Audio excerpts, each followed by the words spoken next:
Un pequeño bungalow de 2 habitaciones en un barrio antiguo. Eso es lo que era. Escaleras que crujían, papel tapiz que olía a otra década. Pero para mí, no era solo una casa. Era una fortaleza, un secreto, una prueba de que había sobrevivido. La compré con el dinero que había estado ahorrando en silencio durante años, más la herencia de mi abuela que había mantenido intacta. Nadie lo sabía. Y por un tiempo, mantener ese secreto se sintió como seguridad. Crecí en una casa llena de gente que pensaba que sabía lo que era mejor para mí. Mis hermanos, mis padres, todos veían mi silencio no como una elección, sino como una característica. La callada. La que no necesitaba mucho. Si no pedías ayuda, asumían que no la necesitabas en absoluto. Así que trabajé, y trabajé duro. Limpiaba dientes durante el día y los fines de semana fotografiaba bodas, graduaciones, familias que no conocía. Le dije que no a todo lo divertido, a lo espontáneo. No había una red de seguridad esperándome, solo disciplina, agotamiento y el pensamiento silencioso. Tal vez algún día esto valdrá la pena. Y lo valió. En el momento en que vi esta casa, lo supe. Se trataba de algo que construí por mi cuenta. Algo que nadie me dio. No le dije a mi familia, no por venganza, sino porque sabía exactamente cómo reaccionarían. Mi madre frunciría el ceño. Mi hermano se reiría como si fuera algo tierno. Mi padre sentiría, como si hubiera hecho algo tolerable pero poco impresionante. Para ellos, siempre sería la que se las arregla. Por eso, mi hogar se convirtió en mi santuario, mi pequeña rebelión. Arreglé la fuga bajo el fregadero yo misma después de ver 6 tutoriales. Pinté cada habitación, elegí iluminación suave, tonos de madera cálidos. No había nadie que criticara mis decisiones, nadie que me recordara que seguía soltera como si fuera un problema. Por primera vez, tenía un espacio que me reflejaba. Era mi secreto. Mi refugio. Cada momento libre que tenía lo pasaba allí, sentada en los escalones traseros, observando caer las hojas y recordándome a mí misma que no había fallado. Había sobrevivido. Lo había logrado y, aunque nadie aplaudiera por mí, yo podía aplaudir por mí misma. 6 semanas después de la compra, mi rutina se había convertido en una doble vida. Mi apartamento, cerca del trabajo, me daba una excusa para mi ausencia. Mi madre llamaba ocasionalmente, usualmente para hablar de mis hermanos. Cuando preguntaba dónde había estado, yo simplemente decía ocupada con el trabajo. Nunca preguntaba en qué más. Seguí esperando el momento correcto para decírselo, para invitarlos a todos, para que la sorpresa llenara el espacio. Ese día nunca llegó. Luego, un jueves gris, todo cambió. Estaba en la clínica dental, en la oficina trasera, cuando mi teléfono vibró. Movimiento detectado. Puerta principal. Fruncí el ceño. Mi madre estaba en mi puerta. No estaba sola. Detrás de ella, la esposa de mi hermano y una tercera mujer que no reconocí. Observé paralizada mientras mi madre abría la puerta como si lo hubiera hecho 100 veces. Entraron riendo, charlando. Tardé un minuto en darme cuenta de lo que estaba pasando. Ella estaba dando un tour por mi casa con mi llave, sin mi permiso. De repente recordé que hace 3 semanas, cuando tuve gripe, le había dado la llave de mi casa por si necesitas que recoja algo. Nunca le pedí que me la devolviera. Vi el video, temblando. Mi casa, mis paredes, mi refugio. Abrieron las cortinas que yo había cosido la semana anterior. La desconocida, una agente de bienes raíces, tomaba notas. Se detuvieron en la cocina que yo había lijado y teñido yo misma. Mi madre se apoyó contra el mostrador, completamente cómoda, señalando los pisos como si ella hubiera pagado por ellos. El clímax de la traición llegó en el segundo dormitorio, el que planeaba convertir en un estudio de fotografía. La agente gesticuló. Con una capa fresca de pintura y tal vez persianas actualizadas, esto podría ser un cuarto de bebé perfecto. La palabra cuarto de bebé me golpeó como una bofetada. Terminé la transmisión, mi mano aún agarrando el teléfono. No grité, no lloré. Solo sentí la quietud que viene justo antes de una tormenta. Ni siquiera pensaron en preguntar. Cuando llegué a la casa, ya se habían ido. Todo se veía igual, pero no se sentía igual. Me quedé en la entrada, sintiendo que todo había sido tocado, violado. Entonces vi la nota en el estante de la sala de estar. Doblada por la mitad. La letra de mi madre, inclinada, escrita en el reverso de un recibo. Este lugar es demasiado grande para ti. Piensa en lo que es realmente práctico. Lo entenderás algún día. Mi garganta se apretó. En ese momento, lo entendí. Ella no lo veía como mío. A sus ojos, solo estaba tomando prestado tiempo, aferrándome a algo hasta que alguien más merecedor, alguien con un esposo, tal vez un bebé, pudiera hacerse cargo. Esa noche dormí en mi apartamento. No podía soportar estar dentro de las paredes que habían sido invadidas. Al día siguiente, me salté mi turno en la clínica y manejé directo a la casa. Le mandé un mensaje a mi madre, solo 4 palabras: necesito que me devuelvas mi llave. Ella respondió 20 minutos después, llena de condescendencia. Solo nos preocupamos por ti. No respondí. No pude. Me senté en el piso, piernas dobladas, mirando la pared en blanco. Había tantos momentos que había querido compartir, lo orgullosa que me sentía arreglando el grifo que goteaba, lo cálida que se veía la cocina al atardecer. Pero no así. No como una transacción. Más tarde, revisé el historial de la cámara. Había otra entrada. Solo 4 días antes. Mi madre, sola, con una cinta métrica. Mi hogar había sido un lugar de exhibición, un secreto que ella había usado para su propia historia. Quizás pensó que no me daría cuenta. O tal vez contaba con que no dijera nada. Como siempre.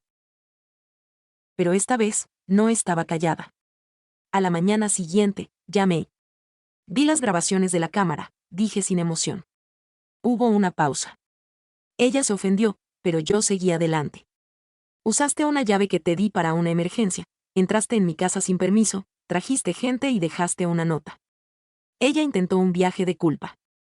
¿Estás haciendo esto más grande de lo que es? Le dije la verdad, tú lo hiciste más grande en el segundo en que entraste. Intentó justificarlo. Mi hermano y su esposa están pasando por un momento difícil, su negocio no va bien, el apartamento es demasiado apretado. Me dijo que la casa era demasiado para una sola persona y que las casas están hechas para familias. Ahí estaba. La tesis, la oración que resumía cada desprecio sutil que había tragado durante años. No es demasiado para mí, dije, yo la compré, me la gané, vivo aquí. Le dije que no podía decidir lo que yo podía manejar. Ella se ofendió. No me hables así. Le respondí que dejara de tratarme como si tuviera 10 años. Le recordé que importarle a alguien no involucra colarse en su casa. Entonces ella soltó la bomba. Ella está embarazada. La esposa de mi hermano. No le habían dicho a nadie. De repente, todo tenía sentido. Mi madre había entrado en mi casa e imaginado un futuro en el que yo simplemente la entregaría. No se trata de quitarte nada, dijo. Entonces, ¿de qué se trata? Le pregunté. Su voz se volvió suave, llena de lástima. ¿Estás sola? Pensó que yo vería que la casa no era práctica a largo plazo, que no tenía que ser mía para siempre. Déjame decir esto claramente, le dije. Esa casa es mía. La pagué yo. Cada clavo, cada azulejo. No es temporal, no es de transición, no está esperando a ser entregada a alguien que crees que la merece más. Ella me acusó de ser dramática, de tirar a la basura a tu familia por una casa. Le dije la verdad, sin rodeos. Tú estás amenazando con tirarme a mí porque finalmente reclamé algo propio. Me dijo que siempre había sido difícil. No, siempre he estado callada. Eso es diferente. Colgué. Mis manos temblaban, pero me sentí extrañamente tranquila.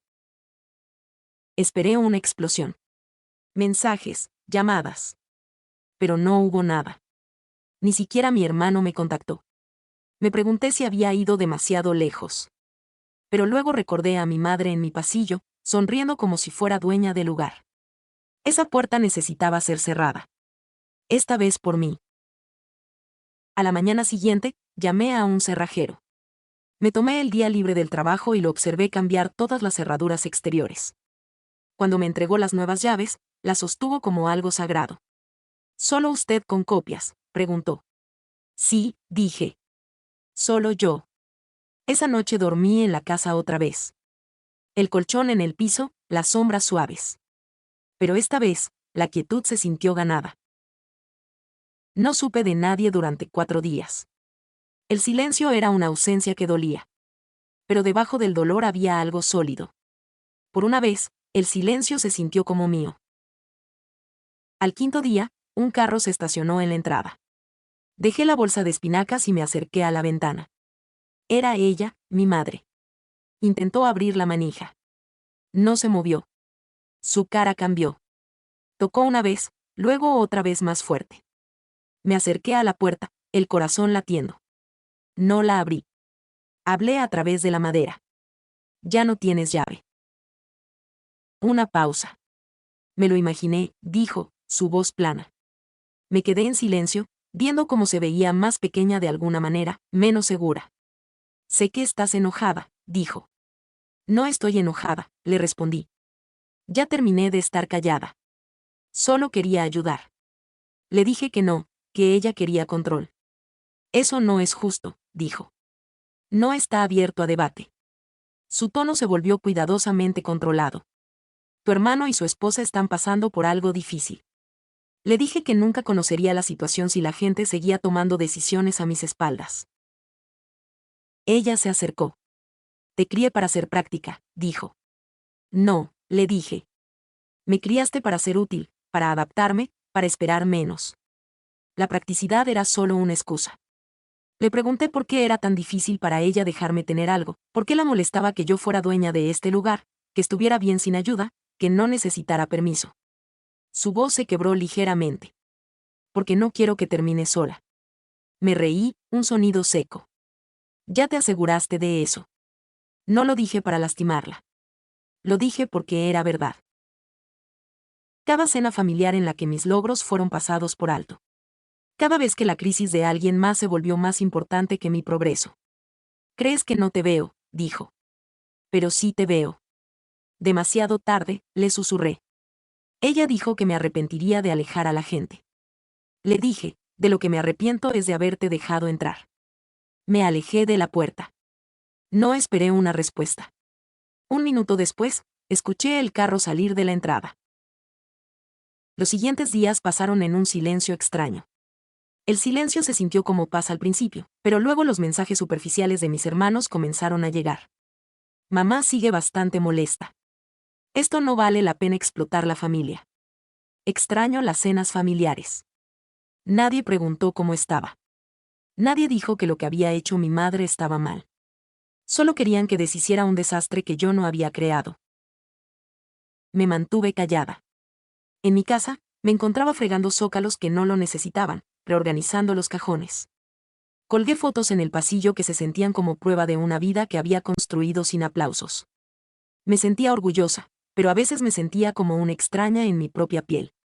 La verdad es que, incluso cuando eliges la distancia, no significa que dejes de querer ser elegido. A veces, me encontraba ensayando conversaciones en voz alta, imaginando qué diría si se disculparan. Pero una noche, la casa se sintió pesada. No era que me arrepintiera.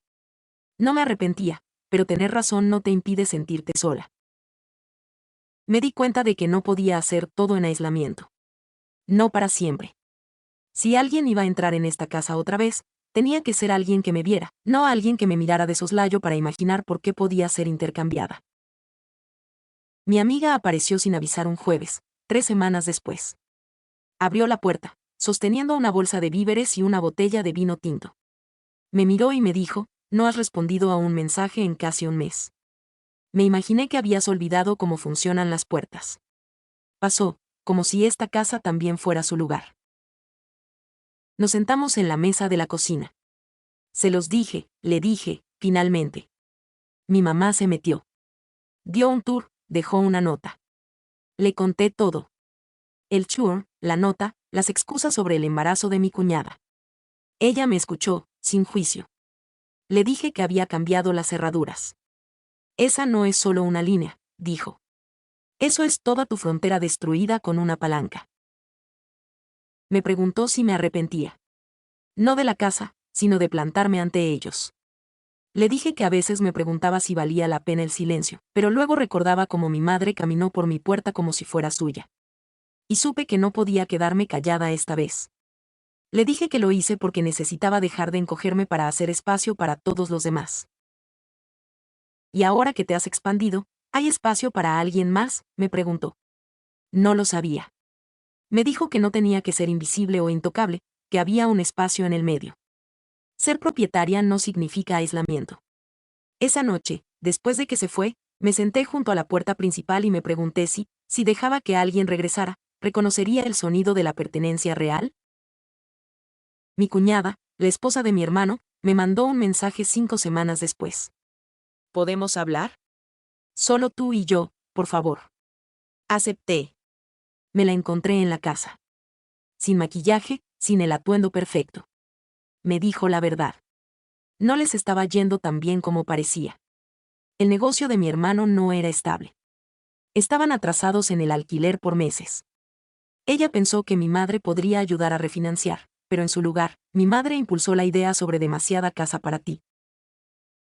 Ella me dijo que mi madre se había salido de control y que ella no la había detenido. Me di cuenta de algo esa noche. Había pasado tanto tiempo resentida de lo fácil que él recibía las cosas, que nunca me había detenido a preguntarme qué podría estar escondiendo.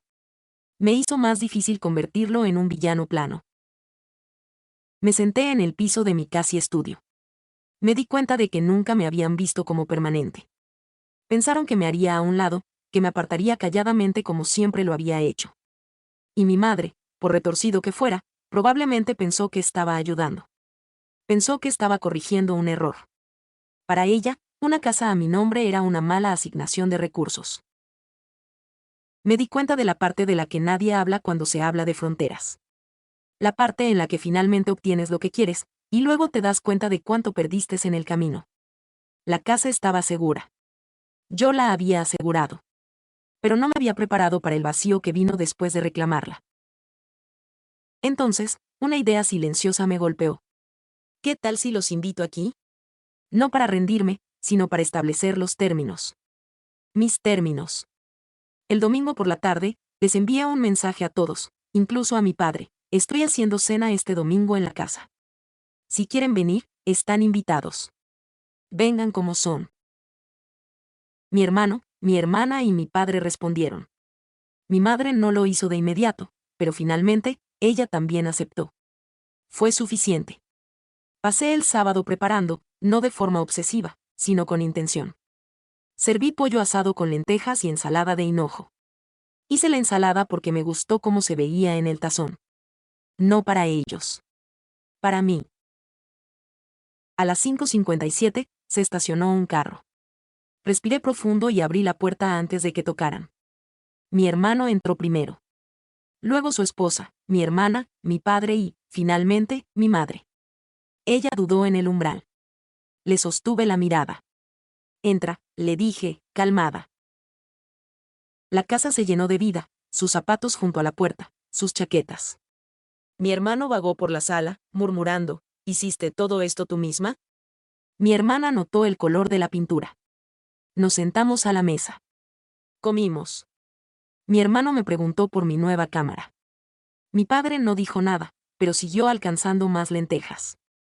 Por primera vez, no sentí que estuviera siendo anfitriona para ganar su aprobación. Estaban sentados dentro de mi espacio, en mis términos. Después de la cena, les di un tour. El tipo de tour adecuado. Señalé las paredes que tomaron 3 capas. Mi hermana susurró que se sentía tan calmado aquí. Nadie interrumpió. Nadie trató de corregirme. Cuando se levantaron para irse, mi madre se quedó cerca de la puerta. Me miró, no por encima de mí. Su voz era baja.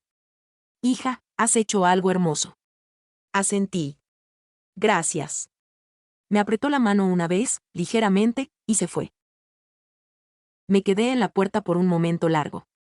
Habían venido, habían visto, y yo había permanecido completa. La casa se sintió diferente después. Aún mía, pero ya no defensiva. Era como si hubiera exhalado. Los mensajes superficiales comenzaron de nuevo, pero eran diferentes. Mi hermana envió una foto de un atardecer que le recordaba la iluminación de mi comedor. Mi hermano reenvió un artículo sobre fotografía. Incluso mi madre me preguntó por el jardín. Gestos pequeños, pero consistentes de una manera que se sintió intencional.